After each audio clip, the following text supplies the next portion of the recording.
Hey there, Film Fights with Friends fans, and welcome to another episode of Film Fights with Friends. I am your host, Paul Varacchi, and with me, as always, is my partner in crime, Stephen Koepfer. Dude, so today is Season 2, Episode 21, but in total, it rounds off pretty well. I like the sound of what you're about to say. it's our 50th episode. 50. It's almost monumental. Let's clink a glass to that, dude. 50 episodes. Who would have thought? I know, right? It's all Matt's fault. Our producer, Matt Kaplowitz. This is all his fault. It's like 50 hours of us more. Hey, you guys, Steve, you ever think about doing a podcast with Paul? No, then I was like, yeah, but I gotta bring somebody down with me. Hey, Paul, you want to do a podcast with me? Like it. 50 episodes later. I do believe that the first time somebody mentioned it to us was the day we were having our discussion, in quotes, about silverware and how it should go up or down in the dishwasher. Oh, that's right. Someone was like, you guys should make a podcast. We were debating the knife facing up or down. And I was like, Paul agreed for the sharp knives face down, but I was saying I do it for the butter knives and the other ones too. No, I say that's because you grab it like a fucking idiot and you should just grab it from the side and then you're good. Yeah, if you're listening to this, weigh in the comments. You put all the butter knives have got to go face up because you got to clean the butter shit on there. If you get in the silverware and all those lines and the squares, the water can't get in there. I get it. That's why I put the spoons and the forks face up. It's also why we will both agree, rinse your motherfucking dishes before you put them in the dishwasher and you won't have that problem. Look, Paul, you'll be happy. You will be happy. Oh, there's no sediment on the inside of the glass. See, Paul, every time, like if this beer, for those listening, I'm drinking a By the way, beer. being a chef, we look at all the things when it comes to our restaurant, to the glasses, to the silverware, everything. Everything is in our minds. Everything plays into the food experience. So what Paul has taught me is that if the bubbles stick to the inside of your glass when you pour a beer or a champagne or something like that, that means you did not clean your glass. It means you have a dirty fucking glass. So the bubbles stick to it. So I am showing right now, you can see if you're watching the video, that this glass is clean. So you guys are going to learn something today. This is my Mandalorian.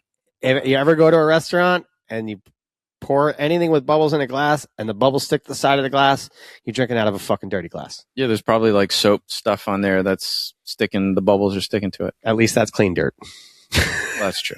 That's true. So, dude, we've got Garrett Schulte on the show today.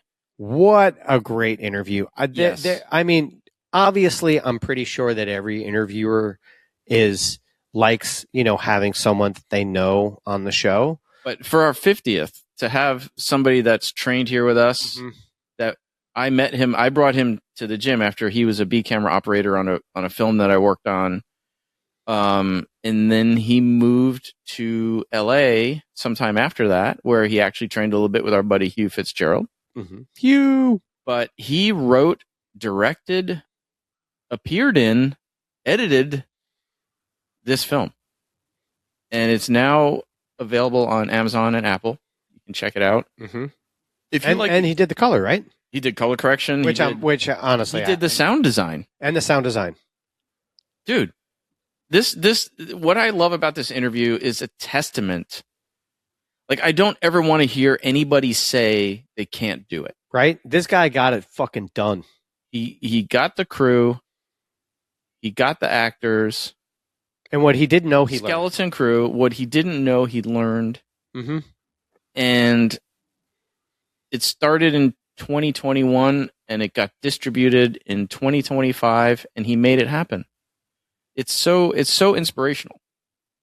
I think it's a testament. Like, so anybody who ever says, "I'll never get my movie out there," or "I'll never do," bullshit. It's not. Yes, that's right. You'll never get your movie out there. You is the key word in what you're fucking saying. Yes, it's doable. It's possible. You will not get your movie out there, but you will also get your movie out there if you tell yourself you will, and you take the steps. And not even proper, just fucking go for it. And like the lesson that he talks about learning is letting go of the idea of what you thought your movie was, and sort of embracing what the movie is, because this is like your calling card. This is his first feature that he got out, right? So this is his calling card, and he was so committed to making sure it's the best possible. Like he was talking about the post-production, right? The best possible product for all the people that worked for him on this. Right. You know? Well, it's funny how, so many people will look at their own project a certain way or something that they're doing a certain way.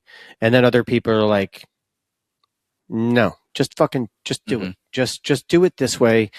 Don't, I get it, but no one else gets it. So just do it this way. Yeah. He's super inspirational. I think you guys are going to really dig this interview, especially if you're a aspiring filmmaker or working on a film right now and feeling discouraged, maybe. Like this is a great interview for you to hear. And it's realistic. It's not yeah, there's no sparkles thrown on it for you. You know what I mean? There's no like, oh, and then this fairy came along and gave me fucking $5 million. No, this was a real struggle to get done. He did this all by true grit. Mm-hmm. Yeah. Amazing job, and a great interview. And he's such a genuine guy, and really cool. Speaking of genuine, let's just go into you and the Feed America food drive you have going on the gym. Oh, yeah. We have a link in our show notes. We're doing a food drive, a actual physical food drive here in the studio that you see behind us. Yeah. And we've actually had some people using it, sadly enough, because we have people that have lost jobs and lost their health insurance, and that was the whole reason we started the food drive and over-the-counter medicine drive. It's also just great that you've created a community of where people can be like, hey, can I? Listen, we had tons of students bringing stuff in for the food drive. And the thing is, even if we don't use it all here, we're going to donate it to a local food kitchen. So it's going to good use. But if you're not here in New York City and you can't donate physical items to the drive, we did set up a Feed America drive, which you can contribute to. And we will have the link for that in the show notes. Yeah. And speaking of contributions, on a non-charity level, there is our Patreon members. Oh my God. You guys. Holy moly. In the last, I was going to say this month, but let's just say the last, 2 weeks? Since the first. And we're at, what was 17th, 18th? I feel like we've had 12 new members. 5 of you are financially supporting members. Yep. And we appreciate you so much. Thank you. And amazing. But I feel like every day I was like texting you and also, Matt and Rich, our producers. To the point of where he's like, hey, we have a new Patreon. I'm like, you told me yesterday, bro. And he's like, no. It's another one. It's another one. So I don't know what it is, honestly, but you people rock. Maybe we're hitting critical mass. Maybe we've been around long enough. You guys actually Sounds like we're on a spaceship and it's about to fucking blow up. Yeah. You guys finally... You like us. You really, really like us. But hey, listen, we want to give a shout out to Jason, Ashley, Ivan, Alina, who, by the way, I've worked with before. She's an NYU film grad and she's awesome. And Krishna, thank you, the 5 of you, for donating. And Krishna, by the way, all of you were at the $5 level, which is great.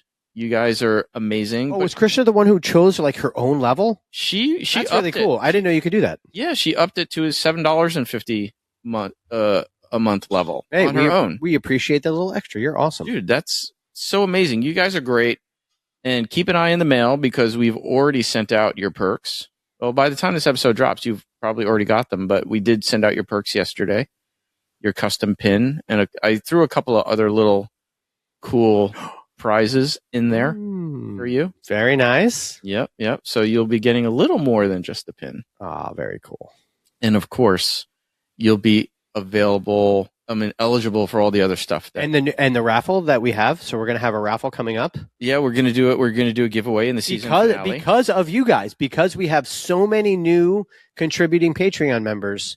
I was like, dude, we need to do a giveaway. We need to do a raffle giveaway. But we're not going to reveal exactly what it is just yet. Not yet. But it is going to be on the season finale. So if you are listening to this and you're a free Patreon member, consider upgrading. And maybe you'll get something cool. We really do try and make it worth your while. In 2 weeks, we're going to do this raffle on the season finale episode when we record in 2 weeks. I mean, so even at the $5 level, if I'm not mistaken, our paid Patreon members all get an enamel pin. Every single one. It doesn't matter what $10, level you get an enamel pin. 20, not the $2 level. I'll tell you what. You go and you try and find a pin anywhere online for $5. You're never going to find it. It's actually more than $5 when you count the postage. Well, no, that's what I'm saying. Seriously, So and then all throughout the season, we love giving stuff away.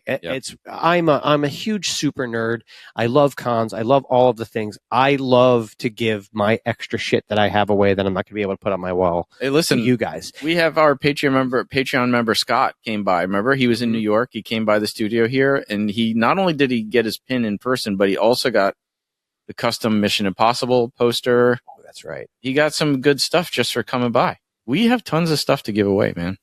And we love doing it. Yeah. So, and plus if you're a Patreon member, you get the early access to the episodes. Oh, and our little martini shot. Yep. Our little shit talk session. Yeah. No, well, the $10 folks get the martini shot. The $5 folks get the cutting room floor segment, which is actually pretty awesome too. And talking about our supporters, sponsors, we love our sponsors. Stunt Contact. Yeah. Thank you so much for everything that you do for us, for the entire production community with all of the content and everything that you put out with your website. Dude, just this week. And in your weekly newsletter. Just this week. I got the daily email from Stunt Contact. Mm-hmm. And 7 of the productions were in New York. That's awesome. Mm-hmm. So I sent out a lot of emails this week. You were, since it's out there and it's just a thing, I'm just going to go into it. How crazy is it that Seth Rogen is just such a normal all around guy that his email is attached to his things? I'm not giving it out, but I can't believe it's such a common thing now that I feel comfortable kind of just being for those listening and not watching, Paul just nearly knocked over our table. I did. I'm a knucklehead. It's nearly spilled my beer, man. That's the more important thing. I thought I was moving the microphone, and I grabbed the table and shifted the table like I was moving the microphone. Oh my God. Is that what you were grabbing? This is what I thought I was doing, and this is what I did. Yeah. But listen, I gotta believe that is not Seth Rogen's real email. Although it's certainly, I don't know. And Evan Goldberg too. Both of them. Just like normal emails. I was so surprised. And I was like, since it just kind of went out like that, I can throw it out there without giving the email. But that was pretty wow. If it is you guys, you both rock. Yeah. You're that down to earth, man. Yeah. Fucking A. I mean, you come across that way, but it's really cool to see that maybe that really is true. Mm-hmm. Hey, before we jump in, and just to wrap up Stunt Contact, if you're not a subscriber to Stunt Contact yet, one, I don't know what you're waiting for, but two, we have a discount code. That's right. Yes. Film Fights with Friends Pod. FFWFPOD. All capitals, FFWFPOD. And you will get 25% off the daily subscription and 15% off the weekly subscription. Nice. Not like that little 5% bullshit. I'll be honest with you. I hate it when you sign up for something and they're like, we send you a 10% discount code. I'm like, why don't you just tell me to go fuck myself? Well, yeah, especially if it's like a product where they give you a discount that you have to pay that much in shipping and delivery. I'm like, you're just basically making it so I don't have to pay my state tax. I'm like, you're not giving me anything. Dude, this is 25% off. That is like 1/4 of the price. Yeah. Gone. Like, you got to do it. If you're renewing, if you're already on there and you got to renew, use the code. Mm-hmm. take advantage. Let them know that you're learning about them from the show too. It really does help us if you use the discount code. Mm-hmm. But what I was going to say, Paul, is we've got more reviews to read. Reviews. I love our reviews. We got 2, and they're awesome. This one was on Apple Podcasts. Okay. 5 stars. So cool is the title. This show is a lot of fun and is incredibly interesting. I love the behind-the-scenes look at the movie magic from hosts that know the game inside and out. Oh, well, thank you. Yeah, and that was by Jesse Hartnett. By the way, and Jesse, just a little plug, she has her own podcast, which is really actually pretty cool. That's how she heard about this podcast. Yep. She has a How to Quit Smoking, or How I Quit Smoking.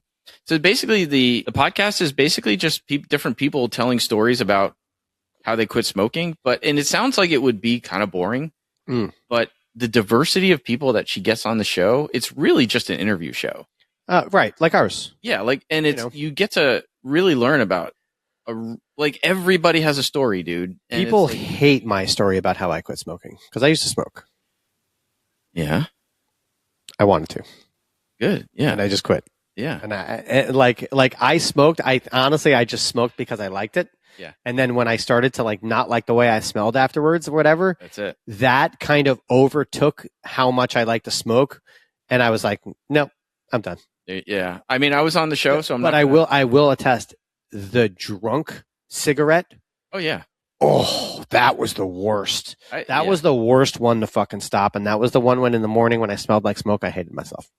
It took me a few tries to quit, but it'll be in February. It'll be 16 years. But for the stop, I was like, okay, this is easy. Yeah. But when I started drinking, that was a hard cigarette to stop. For me, it's like the relaxing moments, like sitting on a beach, having a little cocktail and a cigarette, or when I was in Spain, cocktail and a joint. Yeah, when I was in Spain, like having some coffee in the Plaza Mayor with a cigarette. Just, there's that romanticism about it. I almost think that it's like that, man. It's just that deep, when they're like breathing exercises. Yeah. It's just a breathing exercise of something really cool to go in your lungs. You know the thing about cigarettes is it's the one drug that you actually have to teach yourself to like. Like, I don't know a single person that. Sorry, but when I was a kid and I tried beer for the first time, it tasted like shit. Really? Yeah, I didn't like beer. Beer was weird. Most kids just dig the alcohol. No, because the flavor of it was odd. It's like, because you think you look at it and you think you're going to get something like soda. Oh, this is ginger ale. No. Right. And then it's fucking a super double fucking hopped. I would wager money that more people dislike their first cigarette than their first drink. Well, my first cigarette fucks with my head. The first time I drank, I didn't feel anything. I just tasted it. And then it's later, right? But then at that point, you're kind of not drinking anymore. You're just kind of fucked up. But with cigarettes, you have to train yourself how to inhale shit into your lungs. Right? And that gives me that instant head fuck. Nobody had a first cigarette that didn't feel like they were going to cough up a lung afterwards.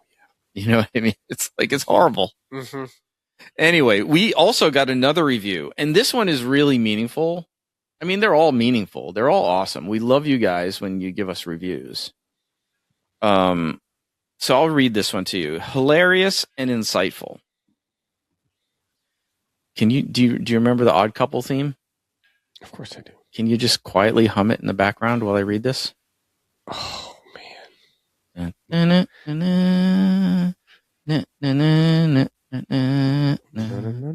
Anyway, this is Stephen and Paul are like the odd couple. Funny guys to listen to, but yet bring forth a wealth of knowledge on filmmaking and specifically the stunt side of the industry, chock full of inspiration with a plethora of creative and curious questions thrown at their guests in a kind of New York jousting sort of way. Oh. Yeah, definitely stop poking me, motherfucker.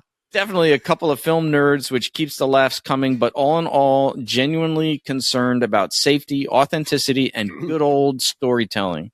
Definitely a fun listen on your drives to and from work. Check it out. And this was love that. This was from Lauro. Oh, Lauro. Dude, I'm going to be honest with you. I love Lauro for two reasons. One, and Charlene. We love you too, Charlene. Oh, my God. You guys have made me so excited every single time it rains or snows to walk outside because of that fucking awesome umbrella you guys gave us. Yes. So for those listening that are not aware, Lauro is the stunt coordinator, second unit director, and stunt coordinator at for Shogun, which they're currently doing season 2 right now. And he was on our show a few episodes back, so definitely go check it out. But what I really love is that he became a fan of the show. Mm-hmm. He's actually commented on Spotify on an episode in Spotify in the comments. He commented too. I love that he listens. Well, he actually commented on he agreed with you on our the remake episode. On our remake roundtable episode about Man on Fire. Man on Fire. Yeah, one of his favorite movies. Yeah, and just a great fucking remake. But I just love the fact that he was a guest, but he became a fan. Mm-hmm. So we really appreciate you, dude. Meaning really seriously, mm-hmm. Right? Yeah, totally. You're the best. You're in Canada. Oh, I wish I was in fucking Canada. I don't feel like submitting all my social media to get reviewed in order to come back home. So I can. I'm good with that. Yeah, exactly.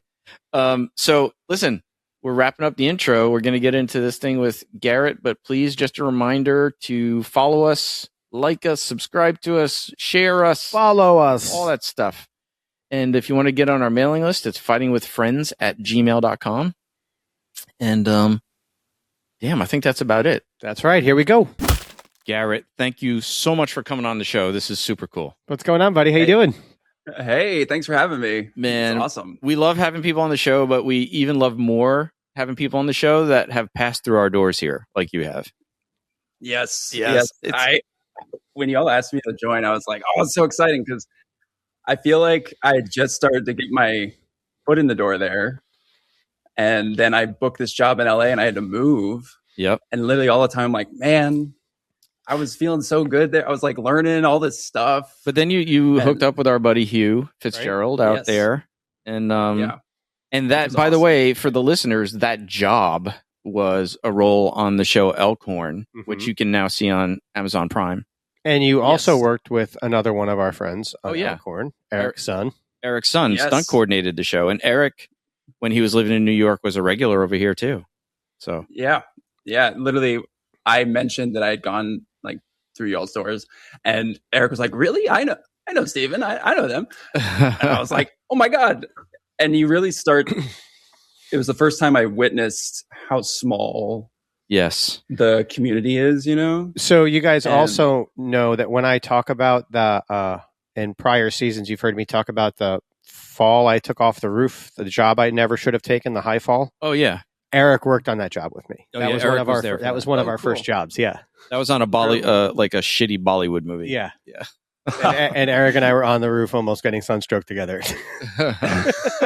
Incredible. But I was getting sunstroke out in the desert.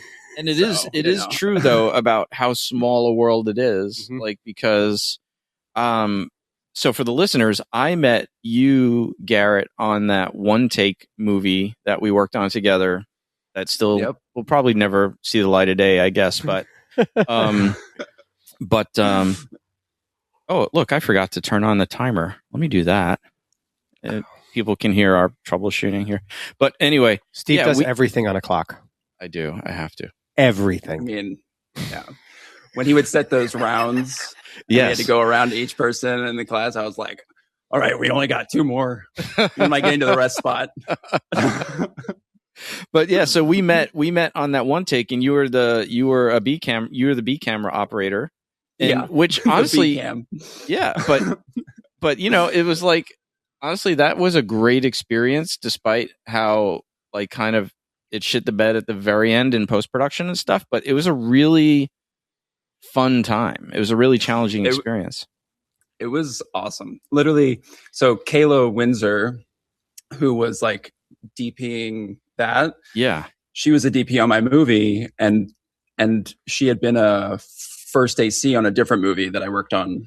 Right. And she asked, hey, do you want to do B-cam on this? And I said, sure. And then as we were going through rehearsal, they're like, so we're going to hand the camera to you in the van. and then you're gonna kind of squat in there, and I was like, I'm like 12 minutes of this. Yeah, I was like, this is crazy, but it was so much fun. So real quick, for those who don't know, because I think it's the first time we've used it, what's First AC? First AC is first assistant camera. So she was like pulling focus and things like that. Nice. And Kayla's been blowing up too out there in Arizona, man. But for the listeners, so this film that we worked on was a 45-minute one take film that involved transfers between vehicles and a pretty extensive fight scene at the end, which was sick. The fight scene was sick, and the performers really Izzy and oh my god, I'm embarrassed. That's why I write this shit down. Paulina, I was right. But Izzy and Paulina like put in literally like 6 months of learning this fight here. Wow. They busted their ass.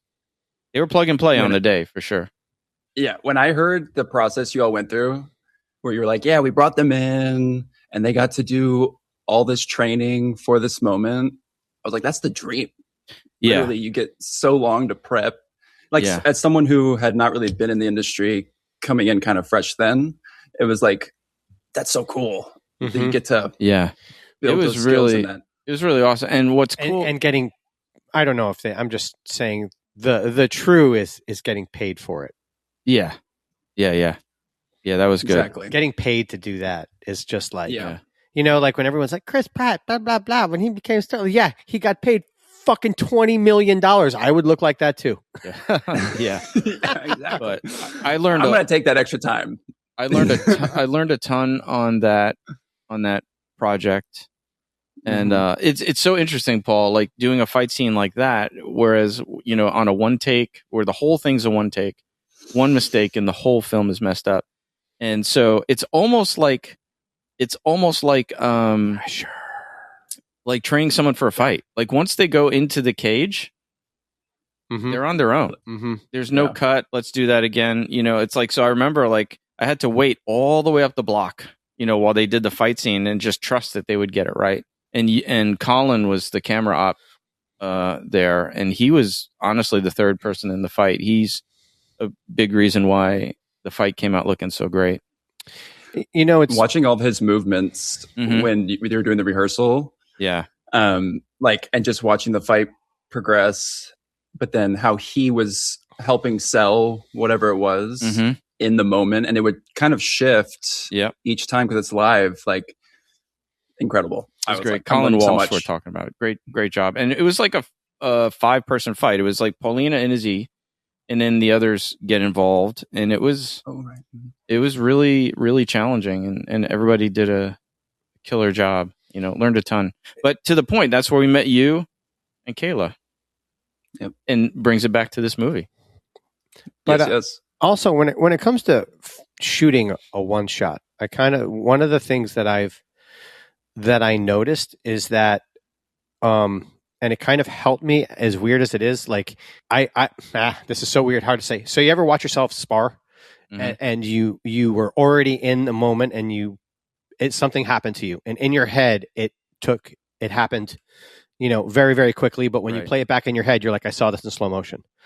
And then if you ever like kind of something happened in film, you forgot your line, you flubbed it, you started a little bit, but you played through it, and your brain was so calm, you knew exactly where to go, and you just went through it. You know, you went through it, you didn't cut, you didn't stop, you went through it, and you go back to watch it, and you're waiting for this huge giant fuck up in your head that was a giant pause in your brain, and then you watch it, and it was smooth like butter. Yeah.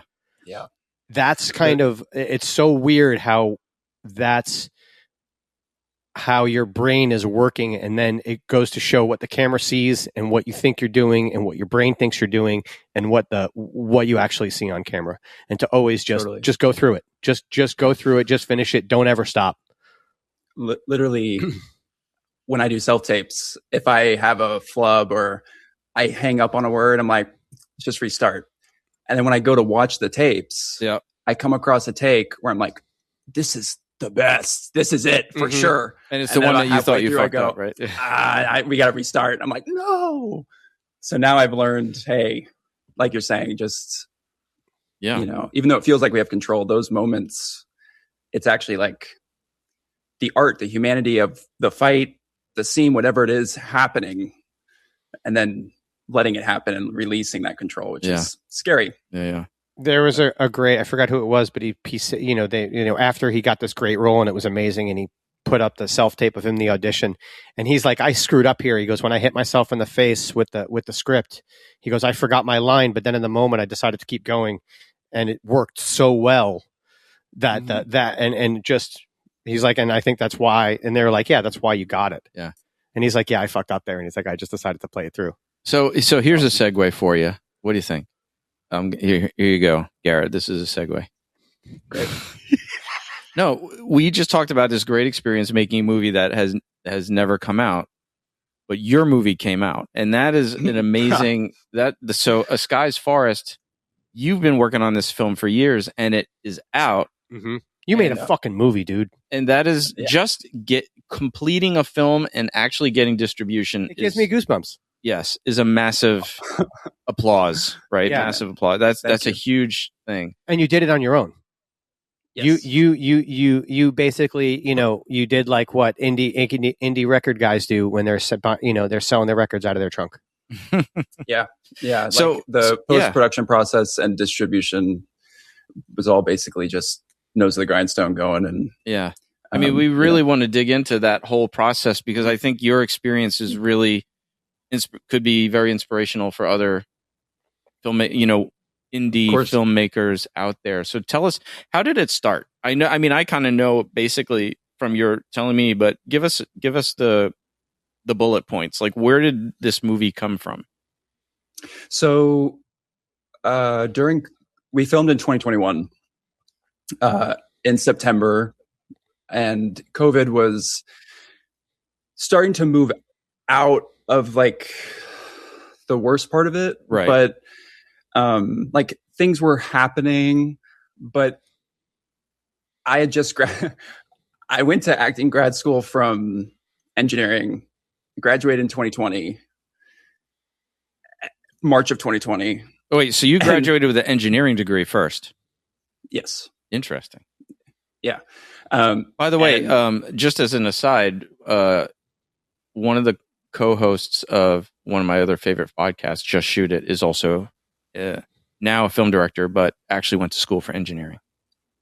It's pretty close when you start getting into it. Like, you solve so many problems on set. It's like, that's my engineering side.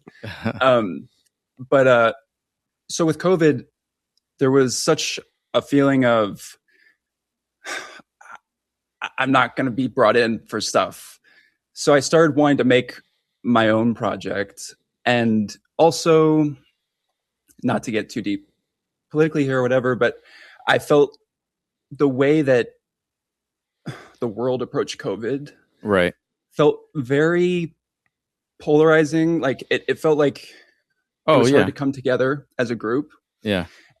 But then like 3 months later, something that we were arguing about would become like not something we were arguing about anymore. I don't know. It was weird.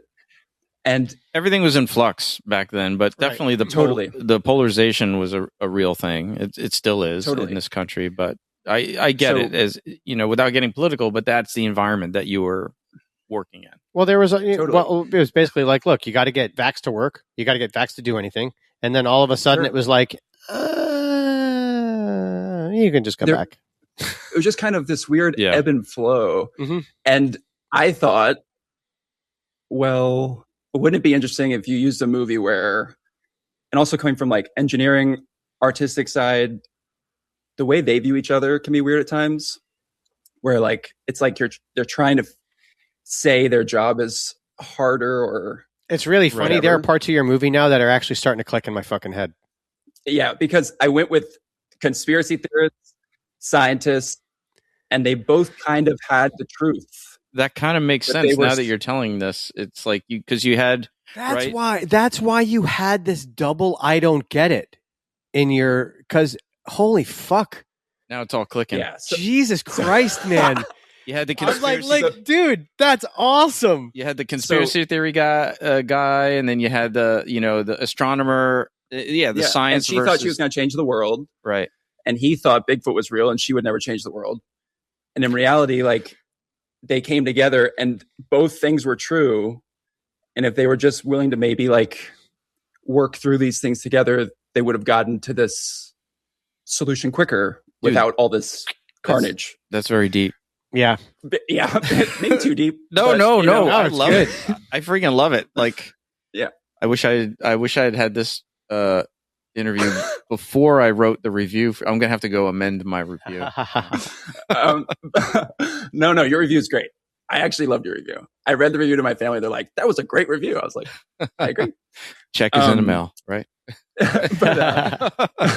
but literally, like, the that kind of started it. And then my parents had recently bought this property in Georgia. So the house that we filmed at mostly I was wondering if where that was. Yeah. And wasn't the Pacific Northwest. No, it was Blue Ridge. Oh, cool. And I got there, and still COVID was making everything feel very like desolate. Mm-hmm. And in those types of neighborhoods in the woods, if there are leaves, you cannot see other houses. The moment winter comes, there's a house 20 feet away. Right. But it felt so isolating in the culture of isolation. I was like, I need to make a Bigfoot movie here. That's awesome. That's the next step, obviously, with my very limited income. I'm going to make a big budget.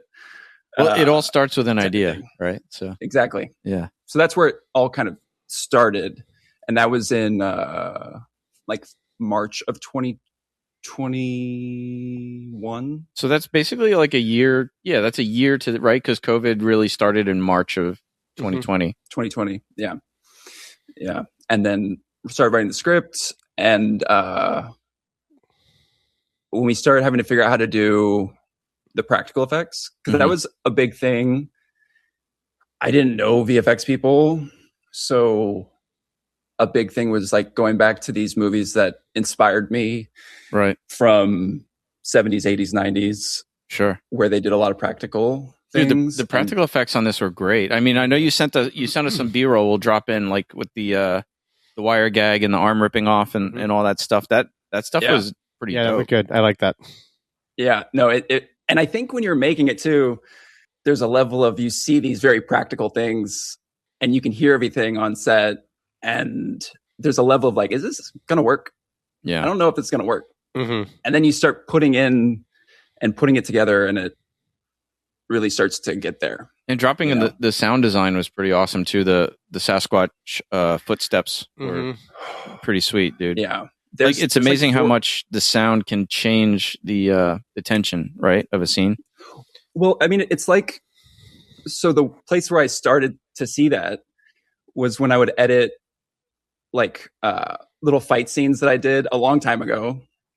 And without some of those hits and stuff, it's like subconsciously your eyes can focus so much clearly on the like actual on the fight. action. Yeah. But when the hits start happening, it's like you get inundated with stimuli, and suddenly it changes everything. So for me, I really wanted the sound design to immerse a viewer as much as it could. There's like 4,000 audio clips in that thing. Wow. Did you do any Jurassic Park shit in post where it's actually like a fucking high heel shoe? Well, no, but I went to a lot of like Foley libraries that I had a subscription to, and I'm sure they did their version of right. But they just said to me like, "Oh, it's this." Like some of those roars, I know for a fact it's someone just like, right, and like, and you got to put whatever. But like the guy who voices the Sasquatch, both the mental and the real world. Right. Spoiler alert, by the way. Yeah. Well, it doesn't. I'm like, should we say anything or just leave that open? We'll try to keep We'll keep it in spoilers to a suspense. minimum. Yeah. But it communicates. I didn't know. It communicates. It communicates. But what I do love, and I think this is not a spoiler, but I do love that you embraced like the mythology behind the lore, the Sasquatch being able to have telepathic, but not like the fucking Kentucky inbred lore. Yeah. Yeah. The real Yeti lore. Well, listen, when I was out of grad school, when I was working in Nepal and I was up in the Himalayas, I was this one Sherpa guy, and I have it all on record. I have it all recorded on tape. He told the whole story of the Yeti, the whole history of the Yeti. But one of the key points was that they did have telepathy, like they could communicate with you, telepathically. I mean, if you hear some of that's the other thing is I think a lot of Sasquatch movies are pretty campy. And I didn't want to approach that because, I mean, I'm a Bigfoot enthusiast. Like, I'll say it. Like, it's not that I necessarily know exactly what I believe, but you don't have a collection of plaster casts. But you have the re-release of Harry and the Hendersons on 4K. Yeah, exactly. But I mean, literally, it's taking over my life. Like, I have so many little believe Bigfoot things around my house. But if you listen to the podcasts where people share their stories, there's some where you're like, yeah, I don't know about this, but there are others. I don't know what they saw. Yeah. But people are really afraid. But they believe it. They saw. They believe what they experienced for sure. That's what I wanted to tap into with this was that also going back to the initial inspiration for the story, I wanted it to feel like it was real for those characters and not that we were watching them from a camp point of view. So, it all kind of came together. And it was, we built the suit over a month from scratch. And who was inside the suit? A couple people. A couple different. You sent us a picture. Was that you? And was that your head popping out of the suit, or no? That was our main Bigfoot actor, and that's Frank.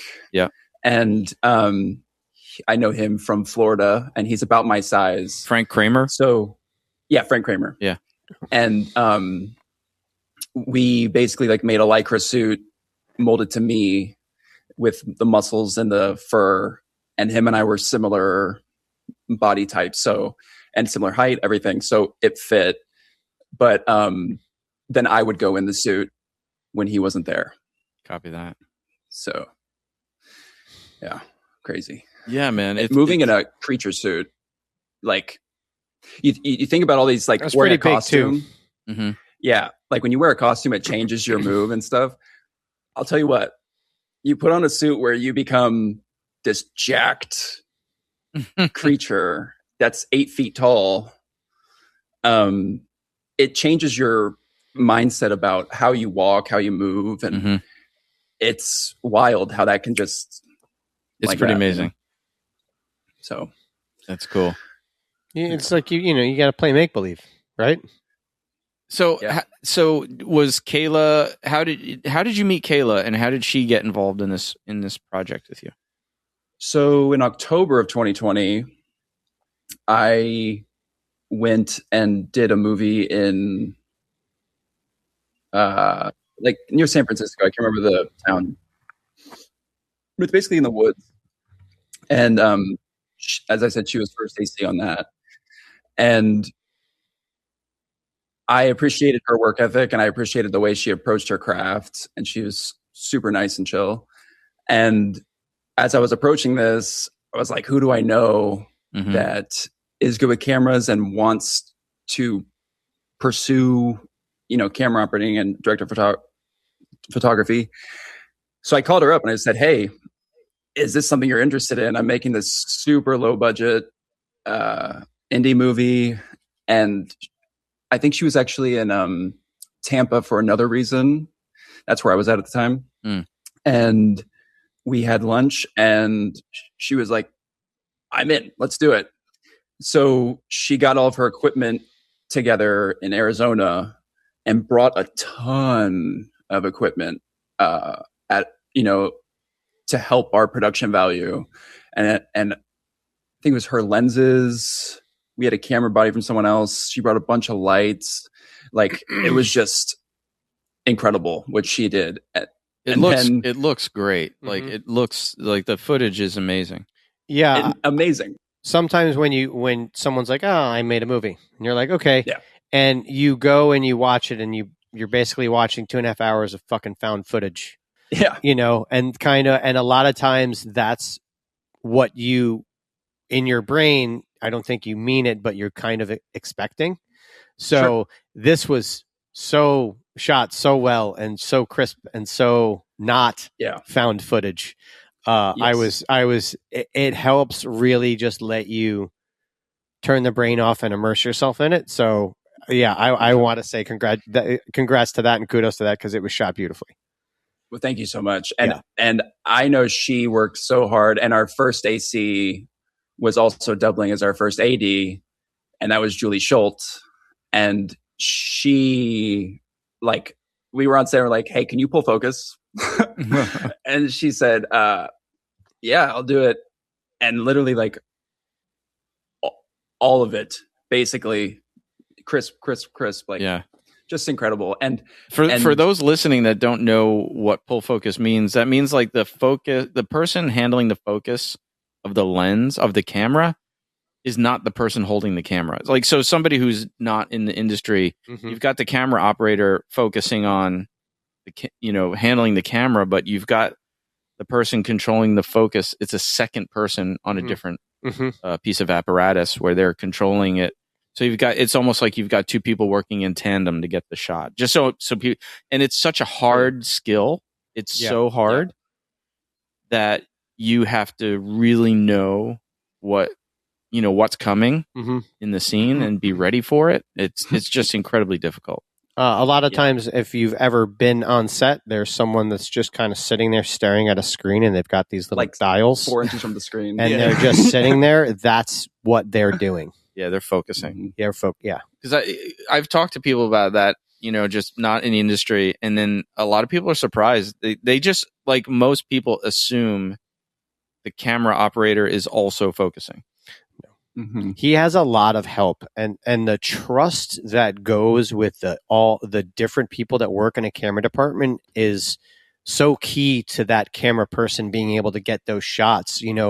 When you're on set, one of the hardest jobs, I think, is that guy who's behind the camera operator, who's tapping his shoulder and making sure he doesn't trip and making sure things are out of the way, and basically giving him those signals on when to move before it happens for what the shot's going through. That is the most intense job on set for me. Like, when I watch that, I'm like, dude, that guy's fucking, the key to the kingdom is in his hands right now. I mean, with our set, we encountered really weird weather for the time, very cold, and a lot of rain. And that Georgia clay, so difficult to work in. And when Kayla would have to move, someone would be doing that job, and like, you're on uneven terrain and you're moving. And, we got very lucky that there was no issues with an injury or something like that in terms of, because we were navigating a lot as a very small group. And it's because everyone was on point with their jobs. At night, it's dark, it's literally, like I was saying, the leaves make it so you can't see a house. Right. So at one point, it was earlier on, we had the actors out at night in the woods, and they hadn't been to that location. And they were like, this is in the middle of the woods. We're gonna, like, this is not okay. And I was like, no, we're in a neighborhood. It's okay. Like, literally, there's a house right there. We brought them to the same location a couple days later, and they were like, this is not where we shot. And I said, yes, it is. And you can see the house. It's where, right there. It feels so isolating, which I think helped with the environment of the movie itself too. But it's just wild, that area. No, you never get the sense. You definitely get the feeling in the movie. It's like I tell people when people ask me about the movie, I'm like, this is a great like bunch of folks in the woods being chased by a monster. Yeah. Yep. And you definitely get the feeling that they're out in the middle of nowhere. You know, it's great. It's really great. Yeah. And a lot of the drone shots too, Kayla got, I think like maybe one or two was the stock, but most of them, especially where it's coming over a ridge or something, all Kayla. And you had to paint out a house or there, but it's just trees forever, you know, like it's dense trees where it really does just feel like you said, you are not near civilization at all. You know, that reminds me of this one time I had a bit of a senior moment, I thought, on the train, and I was coming into the city, and I live out in Westchester, and it was a very windy and rainy day, but I got on the train before it all started. It was kind of like a hurricane type of deal getting started. So all of the leaves were still on the trees.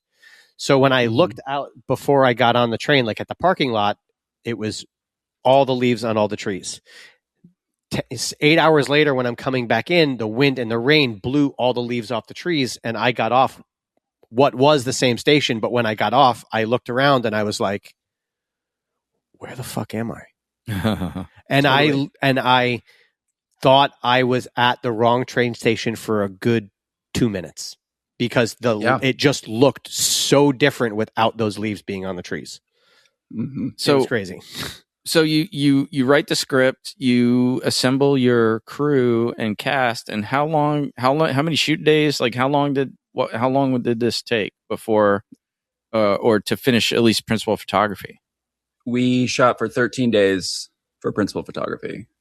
And that was, I mean, I think it was really 3 days of day shooting and then like 7 or something days of nights. Right. And then another 3 of day. Because once you're in that night rotation, it's so hard to like bounce back and forth.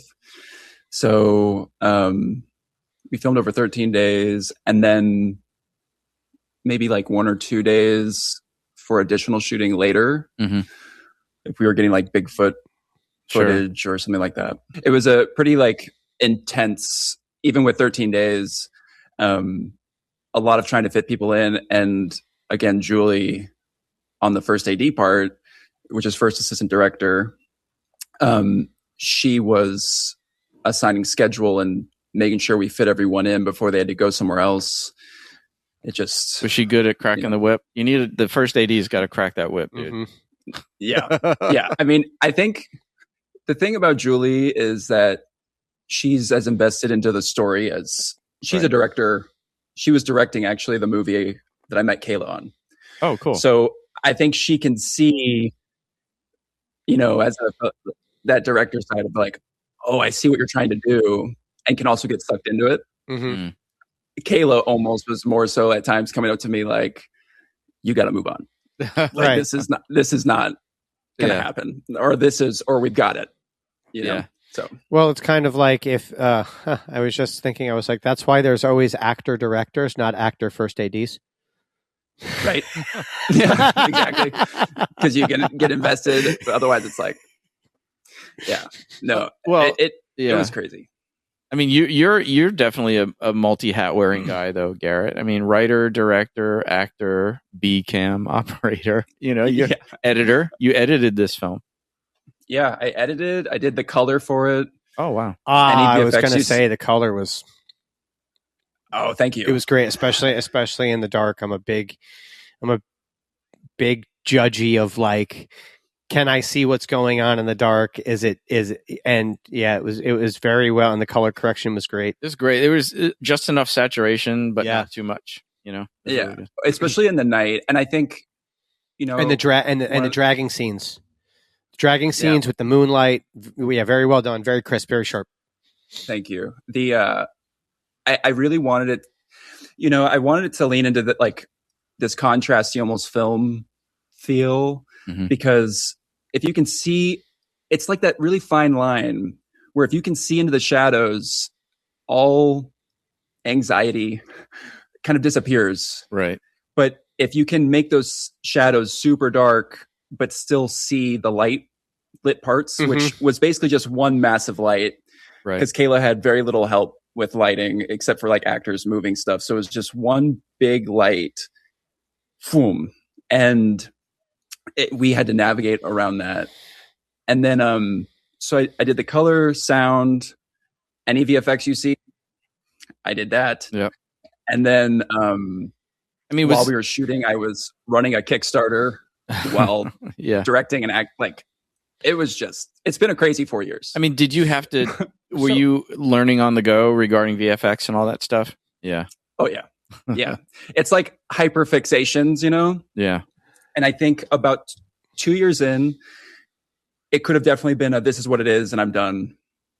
But we all came together to make this with the mindset of it would help us in some way, not even financially, just in the industry. Sure. And I had taken so long. There was a part of me that was like, I gave people their real footage, but I felt obligated to try to make the post-production process rise to what Kayla, the actors, Julie, our sound guy, August. There was a cicada bloom that was like huge. And all those night scenes just have that cricket sound of cicadas. Right. And he was able to get close enough to us where I could remove that sound and just keep the audio as best as I could. That's awesome. And I just wanted to make the post-production process raise to that. So that's what the 4 years was. And just learning for months, how do I make this work? And so for those non-film people out there that are eyes may be crossing right now, because we're talking about dark scenes and lighting at the same time. Why don't we go through the process of how you light a scene that is shot in the dark for what the audience sees? Or how you guys did. How do you guys light that? You know what I mean? How did you light the scene where it's dark in the woods, we're watching hands clawing at the ground, and how do you make it look like the moonlight but also make it look like it's dark in the background? Because that's not natural. That's almost fucking impossible to capture on a camera. So, for those of people who are wondering, when we were talking about lighting, you light a scene in the dark. Yeah. Right. And what's that process? So basically we would usually have a high ground where and I can't remember what the light itself was. It was massive. And that light would go up there, typically like 20 to 30 yards away. And that would give some umbrella like effect, but also give it a softness. And that was the main light. And then we had smaller lights that were accents. And depending on whose close up it was, we would move that little light around. So the primary lighting on people's face could be the moonlight if they were not blocked by a tree or something. But a lot of times, to get rid of tree shadow, we would have that. And the other thing is, when you film, the camera films in a very non-contrast format. So a lot of the contrast you're seeing, like even my movie, if you watch that movie on a screen and put it on vibrant versus like movie dark, especially in a dark room, you will see more into the shadows. Yes. And you'll see branches and stuff. So at a certain point, some of the look you're getting is also, how do I affect the shadows when I'm changing the color of the scene on my computer? Right. The difference between like a dim and a brightness and the contrast and the sharpness. And how much of that like a dim would take care of all of that. All of them. 1, 2, 3, all of them would just go. I mean, and that brings up an interesting question. Like when you're doing color correction and all that kind of stuff, with the knowledge that, let's say this isn't for a theater, this is for a screen, like a computer or a television or a phone or some other kind of screen, that each one of those like you said, could have different settings, different quality, different, it could be 1080, it could be less than 1080, it could be 4K, it could be all this kind of stuff. And each one of those changes affects how the viewer sees it. So when you're in post-production, who are you editing for? The standard 1080 crowd, the higher definition crowd. Like, it just seems, and I could be totally wrong because I've never done this, but it seems to me like I would cut for the lower standardization. See, for me, I can watch everything in 4K with my glasses on, and then I just take them off, and it's standard. Because I hate 4K. Because Paul came over to my house, and remember you said, like, why does that look so good on your screen? I was like, because I don't put it on 4K. I fucking hate 4K. Yeah. Yeah. It's too crisp. I don't like it. Yeah. I don't like it when, and I'm just gonna bring it up because it's something that drives me nuts. When you see people with that have a darker complexion on screen, right? Mm-hmm. And they do the lighting underneath on the cheeks. When your 4K is so good that I can see that makeup, you're taking me so far out of I don't like it when TVs are that good. Well, yeah, and sometimes on the 4K it'll look like they have lipstick on and all this kind of stuff, So I like my TV, which is just below HD. I find the best 4K stuff is the old stuff that's redone properly, and the colors are just super bright. And it's because a lot of the old stuff is shot on film. So one thing that film does is they would overexpose because they didn't know what it looked like. Mm-hmm. So with digital, when you can see, especially in night scenes, a lot of times with that monitor, you're like, we can lower the exposure on this. And that's another thing we did is we went the complete opposite way. We're like, let's make sure we get all the detail we can for these night scenes. Mm-hmm. And that allows us to retain that detail and take what we want out versus it's just shadow. So it's kind of crazy. So when you shoot a dark scene, it almost sounds like you're lighting that scene to create a controllable shadow within what you're shooting. For sure. That's what Kayla approached it as, because we didn't have the time to finesse anything different. Mm-hmm. Like there was one time I wanted to have a backlit, and Kayla was listening to me. She was like, it sounds awesome. We don't have the manpower. Great idea for another movie. Exactly. So we moved through it with that mindset. When my department has a budget. Exactly. And that takes me back to what do you edit for? When I was first doing color, I had read, you should be in a really dark room. You should XYZ. Right. And I color corrected it. And then I watched it. And I couldn't see anything. I was like, how did this even register in my brain that this was okay? So I actually did kind of not an okay thing. If like a color person who's listening to this will be like, oh my God. But I kind of color corrected in a setting like this that's not really bright, but it was dim. And it allowed me to kind of dial into what would probably typically be seen as. Right. But it would still look good at night. Right. Like it didn't show too much detail. The post-production process, those people, they are in the Wild West. Because each TV has different settings and different ways that it presents what you very controllably make. Speakers, same thing. I was about to say it's the same with audio, and audio is even less standardized than video. Like you probably know this from this movie with deliverables, right? The standards for deliverables for video are very high, but the audio not so high. And and the other thing is like there's this time of why do the commercials sound so loud compared to the movie, or why this streamer compared to that streamer, and this channel compared to that channel. Yeah. Why is my wife always coming in the room telling me to turn down the TV when the commercial comes on?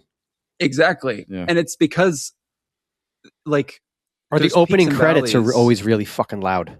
Yeah. Yeah. Well, for me, so one thing I did with mine is I tried to have my opening credits be kind of the middle. So then you would adjust it that, and hopefully that would be a through line. But sometimes like there's like an average, it's crazy, man. There's each streamer has its own thing, like you said. Yep. And if you don't match it, they'll change it. Yeah. They'll compress your audio. So quiet moments, all of a sudden, like there was a quiet moment in my movie that I heard on YouTube when I was watching a test, and like every clothes rustle, I was like, why can I hear that? That's not in there. And it's because YouTube said this is a really quiet scene. We got to up the volume so it's more constant. And thankfully the streamers didn't really do that. Right. I mean, this, but like, we'll have the same issue. Like when I remember the first time I discovered this, I was editing a previs and I was doing all the audio through my headphones and it sounded freaking amazing. And then I played it over my television with the built-in speakers and I was like, this sounds like total dog shit. It's like, it sounded so good in here. It sounded terrible. Or on the phone. If you play it on the phone, it's even worse. And well, that's what they say too, is I feel like you're good. Oh, I was actually just going to make a stupid comment. I'm like, I feel that way that when I watch Avatar with sound and without sound. Like when I watch it with its own sound, it's complete dog shit. But when I turn it down and put up some heavy metal music, it's great. What's Avatar? What's Avatar? What is this Avatar that you speak of? I don't know. It's a movie about weird giant fucking blue monkeys. Yeah, I haven't heard of that one. Have you ever seen Fern Gully? You've seen Avatar. But, so you were going to say audio. Is you should go play it on every set of speakers you can find. Yeah. So they'd tell you to take it to your car and listen to it with your car and see like how that's going, and it's all over. You guys ready for a big fucking? I'm deaf in one ear, so none of it fucking matters. Well, not the stereo part. Exactly. Go fuck yourself. I went through that shit in high school. I don't fall for it anymore. Paul's deaf in one ear. Normally, I would repeat myself like 3 times back in the day. I'd be like, dude, I'm deaf in that ear. I'd be like, what? I'd be like, I'm deaf. God damn it, I hate you. That's why actually we sit this way, because this is this is his deaf ear right here. One of my first jobs I ever had in a kitchen was at Many Glacier Rising Sun Hotel, and the kitchen there was open. So there's just literally like a movie theater into the kitchen to the whole entire dining room. And the chef that I worked with, Mike Gorski, RIP, passed away. Great fucking guy. He was deaf in his right ear. Okay. I'm deaf in my left ear. And we worked on the line with our deaf sides facing each other.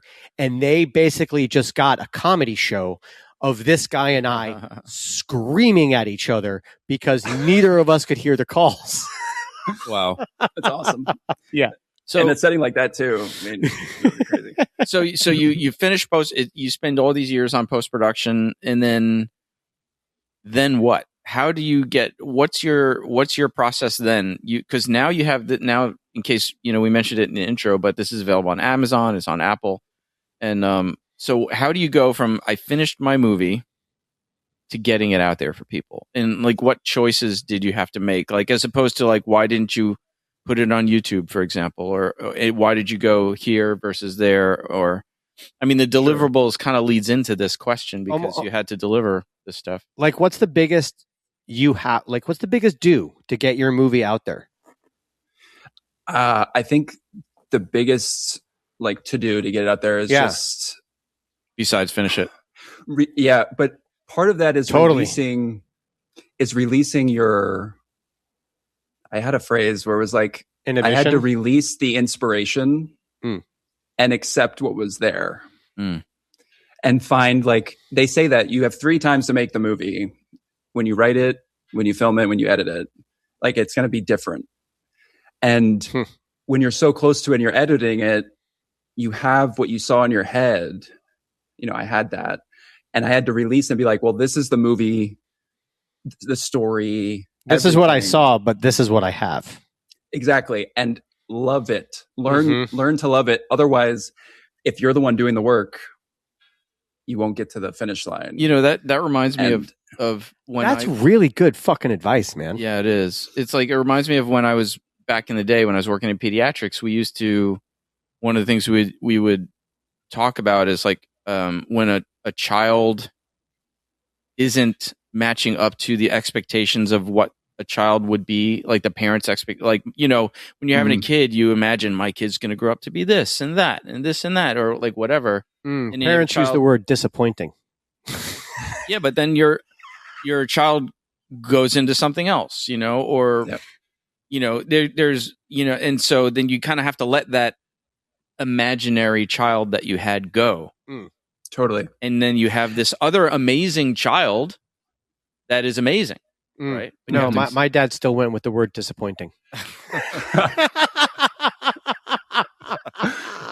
Yeah.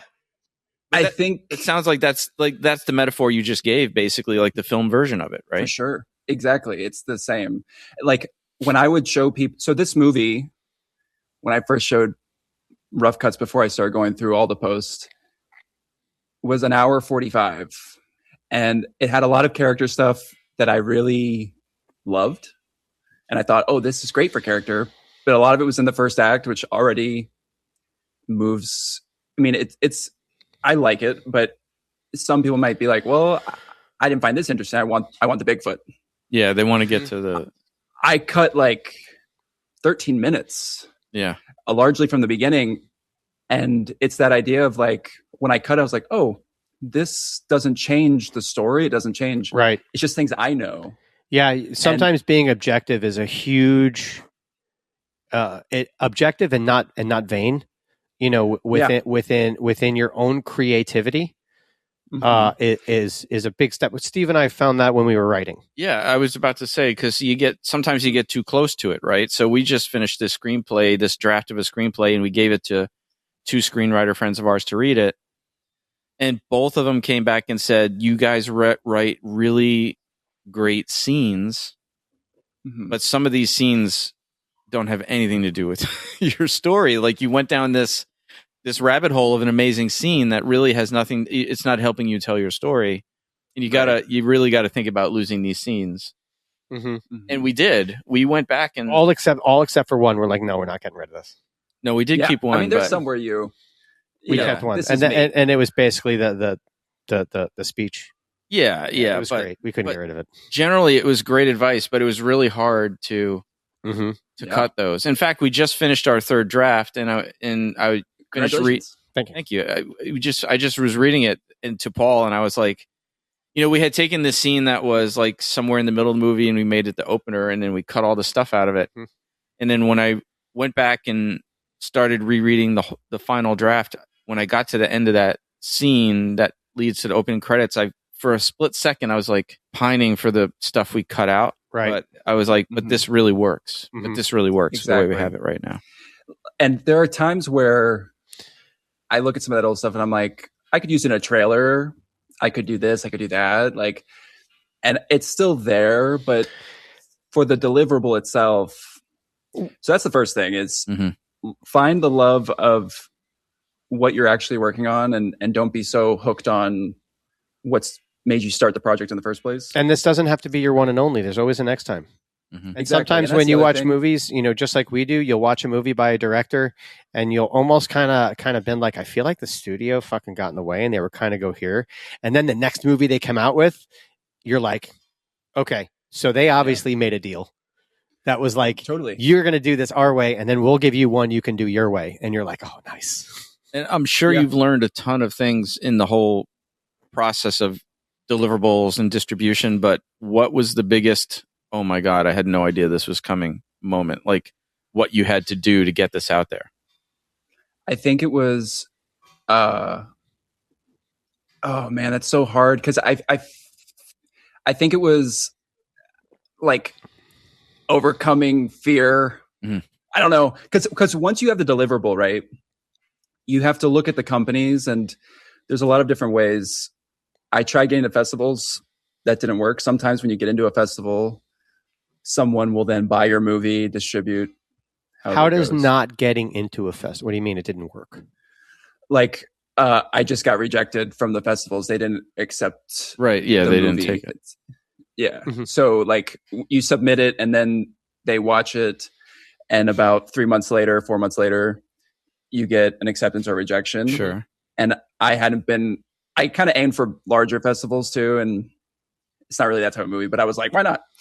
And when that didn't work, you look at the companies that allow you to self-distribute, where they take 20% of whatever. I went with a company where I paid them up front, and then they don't take any of the rental.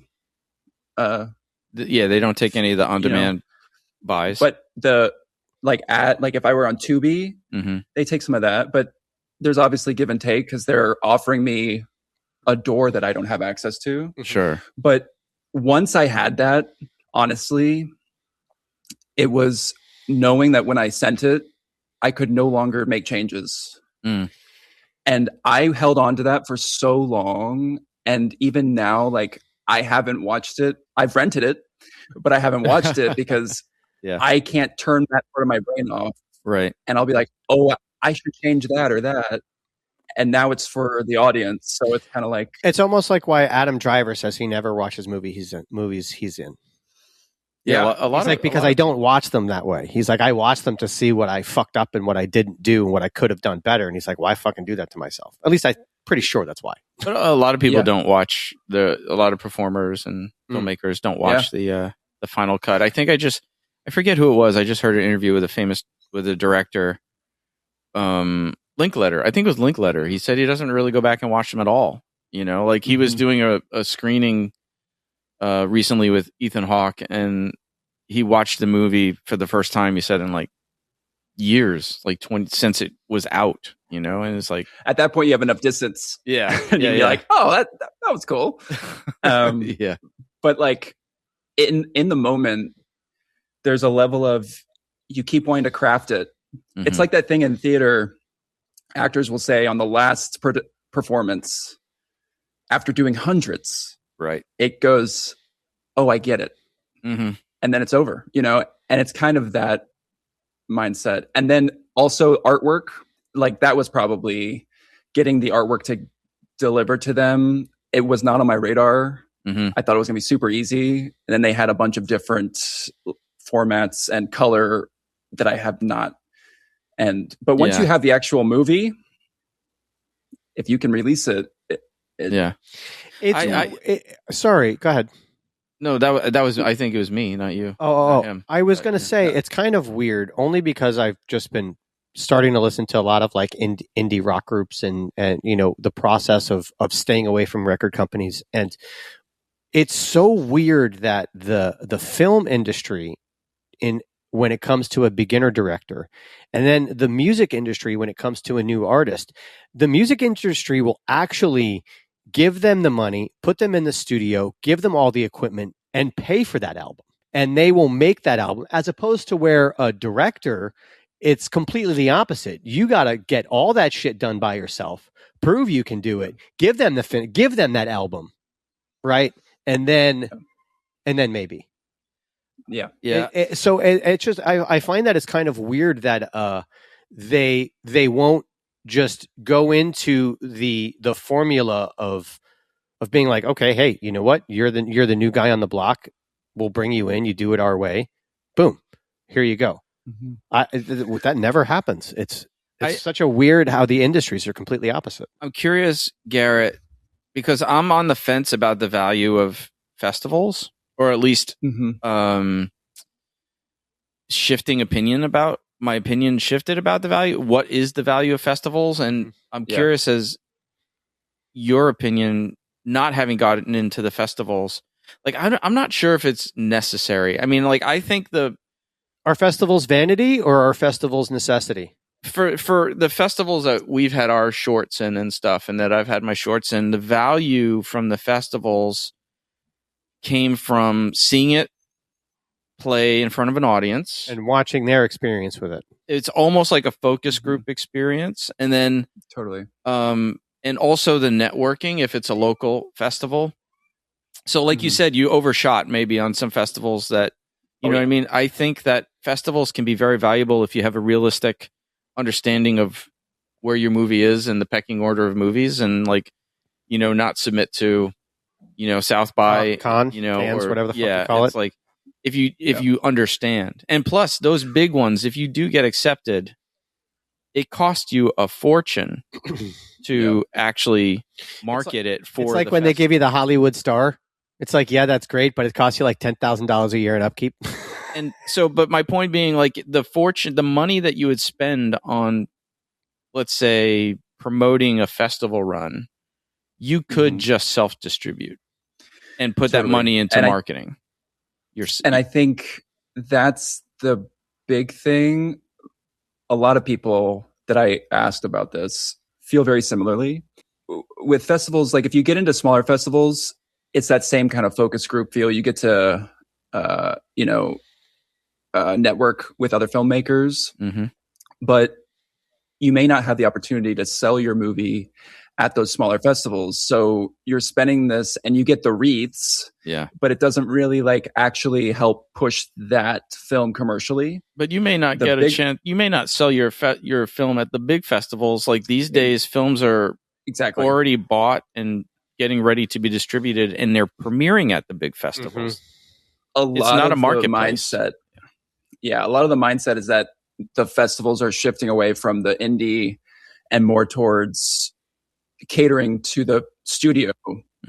That may be an indie movie for a studio, but that's still like multi-million-dollar productions and a $30 million low budget movie. Exactly. So once it gets into that area, it really becomes like, okay, I'm gonna, like you said, let's take that movie to market this and see what happens. And I'm not really an entrepreneur.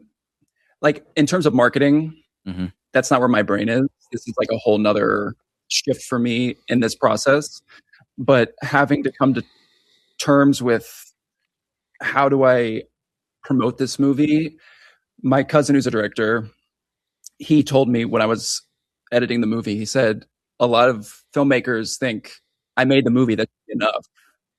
But in reality, like everything you do, your poster, the story that you write, like all that is leading towards customer consumption, unfortunately, / however you want to look at it. But there's a level of not catering to it, but being aware of it. And then saying, okay, now that I'm not doing this festival route, which is a lot of the artistic community lifting each other up. Sure. In that way, I guess you could use the word vanity, but it's people who can appreciate at a different level because they're involved with it.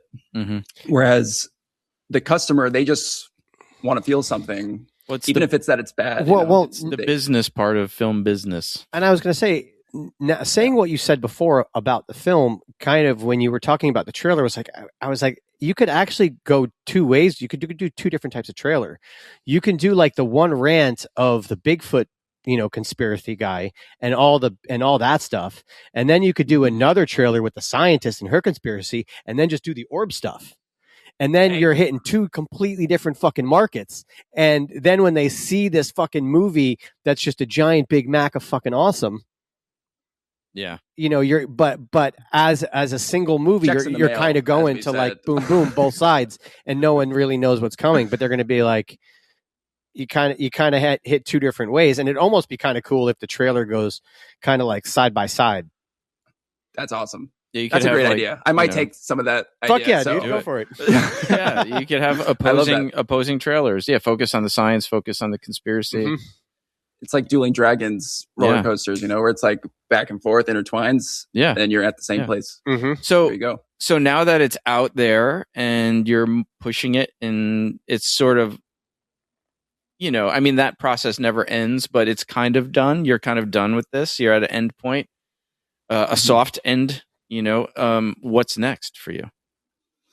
Right now it's just trying to develop other projects that were in my mind, but I'm very much the type where I get really invested in novelty, and I'd start working on these while working on the movie. And I was like, I'm never going to finish my movie. So I finished that, and now I'm going back to these other ones. And one was a story from a long time ago where I made a short about it, but it's like you take a drug, and what you hallucinate is someone who has their DNA is in that drug, and it's supposed to be like a oh wow, that's cool, like a story about addiction, where you have this thing that's supposed to help you, but then if it's a loved one, for example, like you keep taking it and it goes somewhere. And then there's another story I really, from Elkhorn, a lot of the guys I work with, I love our dynamic. Wow, hold on a second. So I went down a rabbit hole from your idea. So you could take this pill and then feel what it feels like for them to love you. Well, the idea, I mean, yes, but the idea mostly is that you can hallucinate them. Right. In the space. That's fucked. So your brain also is affecting. Yeah, you could take a DNA with a deceased friend or take a pill that has some DNA of a and then your high would have them in front of you. Yeah, and the idea mostly was that, like, Black Mirror, please don't take this. Copyright that shit. Right. Edit all this out. Oh no, it's all here. It's all here. If it comes out after this, we got you. Yeah, the idea is that DNA breaks down as it lives. So as it lingers, it decomposes. So if you keep taking this pill further and further, it affects the hallucination. And if that person starts to become abusive, but you love them and keep going back to the drug, how does that affect the people who are actually living like with the effects of this drug as it? That's a fucking stellar idea, dude. Wow. So that's one. And then the second one, completely other way. You know, I remember when we first met, I talked to you about, I was trying to choreograph a fight scene for this small little thing. And I went to John Wick a lot to study their fight scene, the knife scenes and stuff. But the idea is, I don't know the script yet, but it's John Wick meets Hangover. and it's kind of like the zany energy of Hangover comedy, but with the action. So it's like intensity, like Drunken Master. It's like Drunken Master, but John Wick version. After we wrap and we're not on anymore, I will tell you my idea about a Shane Gillis comedy. If you know who Shane Gillis is, I'll tell you. I have an idea about a comedy for him. Cool. There you go. But I can't. But I can't say it on air. It's too fucking not PC. That'll be for the martini show. It'll be the martini. No, I can't, because then you get to break a bottle over my head. Oh, there we go. Awesome. We have an ongoing thing. The first person who drops the R word in here, we get to break a bottle over that person's head. There you go. And for those who don't know what the R word is, you can just start Googling R words. But it used to be appropriate back in the 90s. But dude, it was so great having you on the show, Garrett. Hey, thank you for having me. Yeah, man, I'm really glad we can make this happen. This was a great conversation. What a great 50th episode. Mm-hmm. This is our awesome. 50th episode. Yeah, man. Yeah. What a 50th episode. Congratulations. That's awesome. Yeah. That's a huge milestone. Oh, and by the way, it was something that we talked about right before you came on the show. I love the title. Oh, yeah. The title is really fucking cool. The Sky's Forest. Where did you get the title? So I filmed like a promo for the Kickstarter. And when I was playing with this, it's kind of a spoiler, but the creature, they own the forest. Right. But they're not from the forest. They're from the sky. Oh, interesting. So the idea is like, they own the sky. The sky's forest. That's cool. I like it. Yeah, it's cool, man. Yeah. It's got layers. Again, it's kind of a reach, but like my cousin too was like, you need Bigfoot in the name. It needs to be really, I was like, that was my scene that I wouldn't cut. Oh, there you go. Like, the title's great. I think you don't put Bigfoot in the title. When you do that, it adds the camp expectation, right. It made me think of, I don't know if you've ever been to Pikes Peak, but as you go up to Pikes Peak, was it Pikes Peak or was it Colorado? But I have a picture of it, of the Bigfoot crossing sign. They have a Bigfoot crossing sign up on the road up there. So it'd be, imagine if the first title of Harry and the Hendersons was supposed to be Bigfoot and the Hendersons. And then they were like, no, let's just give them a name. Really work. Yeah, totally.